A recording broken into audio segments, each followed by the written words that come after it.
Chairman, great to have you here on 13th and Park today. Thanks for making time. Let's talk first about Iran. Ismail Haniyeh has been killed in Tehran. Iran's Revolutionary Guards said he was assassinated at his residence in the Iranian capital, and the cause of his death, well, it's under investigation. The recent strike taking out the head of the political operation of Hamas has gotten a lot of people concerned that there will be a retaliation possibly from Iran. It could also lead to something even bigger. What are your thoughts on that? Yeah, so Iran is, it's pretty simple. When Joe Biden came into office and attempted to restart the JCPOA, negotiated billions of dollars in an exchange for just a few hostages, and of course, decreased the sanctions, allowing them to make a ton of money. It just empowered Iran. And we saw the proxies attacking Americans in Iraq and Syria. We've seen now, of course, this attack by Hamas. We've seen the Houthis. And Israel has justifiably responded. Taking out their senior leadership is a good decision. But it does create a situation where Iran, they're in power. They have to maintain their legitimacy with their people, so they're going to want to strike back. And I think we could expect something. On what scale, I think Joe Biden has the opportunity to impact that if he just stands up to the Iranians. But he has a track record of not doing that, and has a track record of turning his back on Israel, particularly as it relates to munitions. So it remains to be seen what will happen.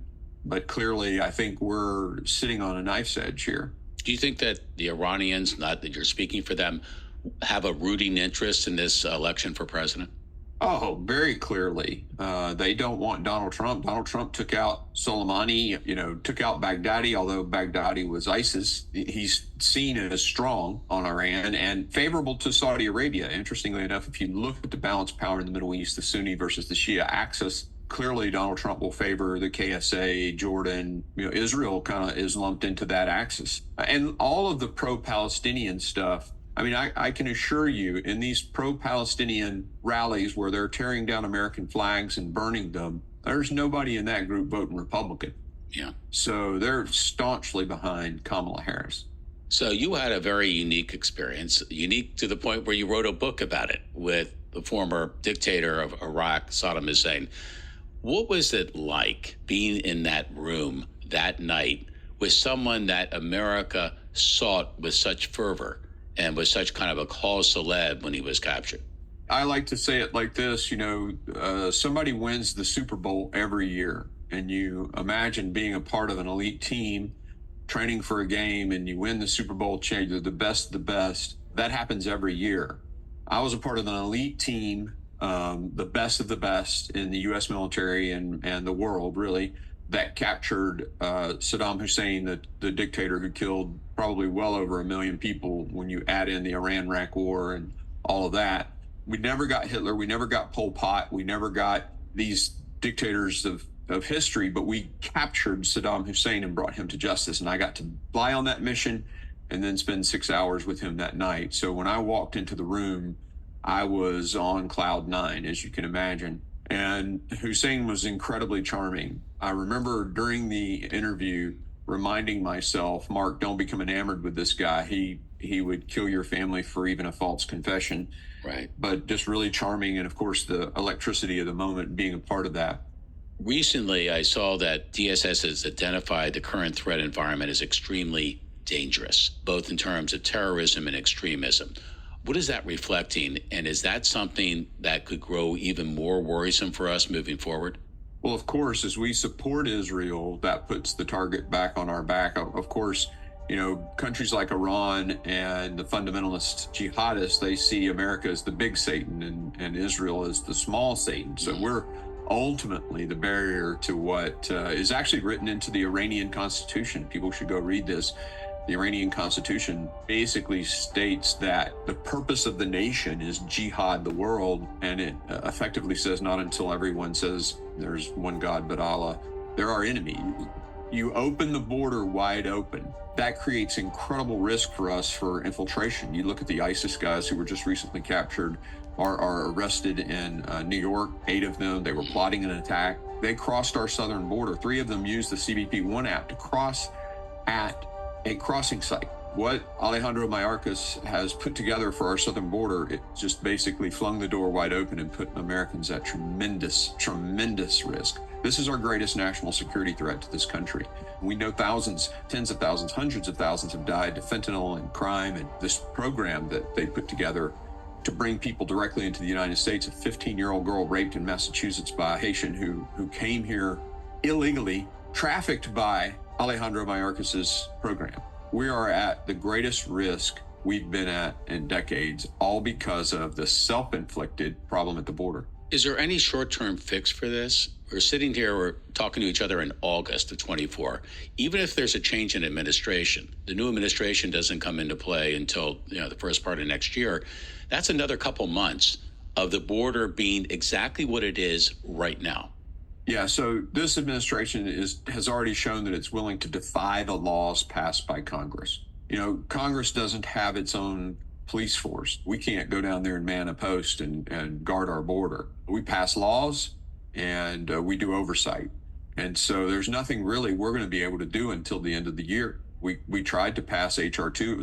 We did pass H.R. 2. It was a great bill, would have secured the border if executed as written. But the Senate just chose not to do anything with it. It's gathering dust on Chuck Schumer's desk. I doubt there's anything that can be done between now and the end of the year. Now, Biden and Harris are implementing some small strategies in order to look like they're doing something in order to try to win an election. But that's all, smoke and mirrors. It's not going to accomplish any border security. And then if there is an administration change, it's going to take 90 days to seal the border. I mean, it will take a good little bit to get policies back in place and operational that will seal the border. So Tom Homan, who has a great deal of experience, and I have a great deal of respect for Tom Homan, Tom has said to me he thinks 90 days. So it's going to be a while. But you're talking about hundreds of thousands, maybe a million or more additional people crossing that border between now and that transformational period. Yeah, I would say known numbers, probably 600. My guess would be probably about 600,000. And then you add another 20 or 30% to that, to the unknowns. Wow. What keeps you up at night? I mean, you hear about threats all the time. As the chairman of the Homeland Security Committee, it comes at you, right? Yeah. I think for me, what keeps me awake is things that I can actually effectuate change over. I'm a person of deep faith, and those things that I can't change, I kind of leave to God. The southern border is the greatest threat. And, obviously, if there was something I could do, that would keep me awake. There is something we can do on cybersecurity. There does seem to be a little bit of bipartisanship on cyber, and we have some great initiatives that we're moving forward in that regard. I have a bill on the cyber workforce and have identified that as our biggest issue in this country. We have about 500,000 empty jobs in cybersecurity. And if you look at the potential to really even kill Americans, I mean, if someone were to hack the defibrillators or the pacemakers all over the country, there is a lot of opportunity for bad things to happen in cyber. That scares me and keeps me awake, and we're working hard on it to try to fix it. Israel has, of course, the Iron Dome to protect itself from incoming missiles, etc. Is America best served by having cybersecurity second to none? In other words, that is our most effective deterrent. I think you have to have a will to use your capability for it to actually create deterrence. So despite the fact that we've got one of the strongest militaries in the world, you got Putin invading Ukraine, you got Iran and the Hamas guys invading Israel. So it takes willpower, and that's going to take a change in administration. I think that can happen. I mean, I'm excited about the election. I think there's a chance for a new president, and I'm certainly supporting President Trump. I'm not voting for a president or supporting a president because I want him to be able to teach a kindergarten class. I want a badass as a president. Right. You asked the question about cyber. I mean, we have the best offensive cyber in the world, but you got to be willing to use it. The one thing about cyber is once you use it, that code is out there. It can be reverse engineered. So when you launch that weapon, you have to be very careful about it. But that said, you still need the willpower to do it under the right circumstances. So I think we need a new administration to address any of this stuff. Yeah, you've done a lot of work on the relationship between the United States and China. You're very concerned about that in terms of security. And you're also very much an advocate for nearshoring, to bring more and more of the manufacture of critical assets back into this hemisphere, so we're not concerned about having to get those vital things from half a world away from powers that may at some point not be willing to give it. Yeah, so when you look at the situation with China, I would submit that they've been conducting certain elements of warfare against the United States, economic, diplomatic, informational warfare for well over a decade, maybe much longer. And you'd have to get into some of the secret party documents to find out just how long. You judge people off of what they do and not what they say. And whether it's the assault on our intellectual property and putting our own businesses out of business, taking our GDP down because those businesses are put out of business. I mean, you buy tanks because of your GDP, right? That is weakening our country. You look at the Belt and Road Initiative and how they're going after our alliances to steal alliances from us. That is diplomatic warfare. But Xi Jinping has really become almost like the Qin dynasty. I mean, he is an imperialistic leader and has made promises that he intends to keep, to include taking Taiwan. So we have to engage them where we can. And one of the areas that we can is economically. And I think the best thing we can do is bring manufacturing back to the United States. If we can't, if the business model doesn't support bringing it back to the United States, and I have a bill that would expense the move back to the United States 100% year one for those businesses that can come back to the U.S. But sometimes the business model doesn't support that, the labor costs, et cetera. Right. So if we can go to Latin America, decrease our dependence on Chinese manufacturing, create jobs in Latin America that might decrease pressure on our southern border. These are all win-wins. And so I have some legislation that would do that through the Development Finance Corporation. And it's not taxpayer dollars. The DFC actually uses private investment dollars to make low-interest loans to businesses. How did you get to where you are? I mean, you're an infantryman in the military, you graduate from West Point, you become a flight surgeon, suddenly you're eyeball to eyeball with Saddam Hussein for 6 hours. You're chairman of the Homeland Security Committee. It seems like crisis attracts you. Is that unfair? One of my favorite poems is The Road Not Taken by Robert Frost, and I always seem to wind up on the harder road. But I don't know. I love a challenge, and I always try to ask God what he wants of me. There's always going to be some form of service in what I do. I built a healthcare company and sold that, and then serving in politics kind of came to me after I went back to West Point for my 25th reunion. The vision or mission statement was to create leaders for a lifetime of service to the country.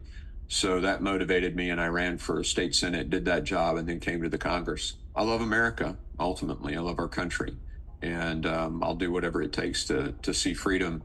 Freedom brings prosperity. And, I look at it too from the biblical standpoint. God gave Adam and Eve freedom in the garden. They had the choice.